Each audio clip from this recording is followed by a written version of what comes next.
చూద్దామండి. వినోద్ హైదరాబాద్ నుంచి రాస్తున్నారు.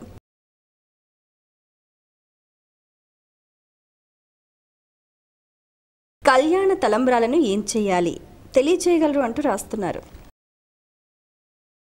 కళ్యాణంలో వినియోగించినటువంటి తలంబ్రాలు అవి మనం శిరసావహించడం, అవి మన నెత్తిన వేసుకుంటే మనకి శుభప్రదము, కళ్యాణప్రదము, శ్రేయస్కరము అని చెప్పి పరిపూర్ణమైనటువంటి విశ్వాసం, అనుభవంలో ఉన్నటువంటి విషయం కూడా. కాబట్టి అట్లాగే పెళ్లి కానటువంటి వాళ్ళకి అటువంటి కళ్యాణాక్షతలు వేసేట్లయితే త్వరలో వాళ్ళకు కూడా మంచి సంబంధం నిశ్చయమయ్యి వాళ్ళకి వివాహాలు జరుగుతాయి అనేటువంటి విశ్వాసం. కాబట్టి మనము ఆ స్వామి యొక్క అనుగ్రహాన్ని, సీతారాముల యొక్క అనుగ్రహాన్ని పొందటం కోసమని మనం వేసుకోవటము, యువకులైనటువంటి వాళ్ళకి, యువతులైనటువంటి వాళ్ళకి వివాహ సిద్ధి ఏర్పడటం కోసమని వాళ్ళకి అక్షతలు వేయటము సర్వులకి కూడా శ్రేయస్కరము. కాబట్టి అందరూ వాటిని శిరస్సును ధరించటము, అట్లాగే ఆ మంగళ ద్రవ్యం అవి ఇంట్లో పెట్టుకోవటం కూడా శుభప్రదమే అని చెప్పి ఇంటికి తీసుకువెళ్ళి ఇంట్లో జాగ్రత్త చేసుకోవటం కూడా